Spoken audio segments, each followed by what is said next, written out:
ஆண்டவருடைய சமூகத்தில் வரும்போது எப்படி வரணும்னா ஒன்று புரிஞ்சுக்கங்க. ஒரு ரோபோட் இருக்கு, ஒரு சிஸ்டம் இருக்கு. அந்த சிஸ்டம், அந்த ரோபோட் நீங்க சொன்னது, நீங்க நினைவில் வைத்தது அது மேல ஸ்டோர் பண்ணி வச்சிருப்பீங்க. நீங்க அதை ஆக்டிவ் பண்ணாதான் அது ஆக்டிவ் ஆகும். அது தவிர வேற எதுவும் அது செய்யாது. அதை தவிர, ஏன்னா உருவாக்கினது யாரு? நீங்க. அப்போ உங்களை மீறி ஒரு காரியமும் அது செய்யாது. நீங்க அதை ஆக்டிவ் பண்ணாதான் அது ஆக்டிவ் ஆகும்.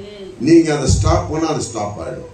அதே போலதான் ஆண்டவருடைய சமூகத்துல வரும்போது பின்னாடி நடந்ததெல்லாம் டெலீட் பண்ணிடணும், முன்னாடி நடக்க போறதையும் டெலீட் பண்ணிடணும். வெறுமையா நிற்கணும். உன் இருதயம், உன் சிந்தையும் வெறுமையா இருக்கணும். ஒரு குழந்தை போல வந்து நிற்கணும். பின்னாடி நடந்ததை வச்சு ஜெபம் பண்ணிட்டு இருக்க கூடாது. முன்னாடி என்ன வரப்போவது பயந்து ஜெபம் பண்ணக்கூடாது. டெலீட் பண்ணிட்டு அவருடைய மகிமையிலே சந்தோஷப்பட வேண்டும். அவருடைய மகிமையிலே சந்தோஷப்பட வேண்டும். அவர் எப்போதும் நம்மளை சுற்றிலும் நெருக்கி கொண்டிருக்கிறார். அவர் எப்போதும் நம்மளோடு கூட தான் இருக்கிறார். வருகிற காரியமும் நடந்து முடிந்த காரியமும் நினைவில் வைத்திருப்பவன் மனுஷனின் மாம்சத்தின் வாழ்கிறவன். அவைகளை எடுத்து போட்டுட்டு தேவ சமூகத்தில் நிற்கும் போது வெறுமையா நிற்கணும். எப்படி நிற்கணும்?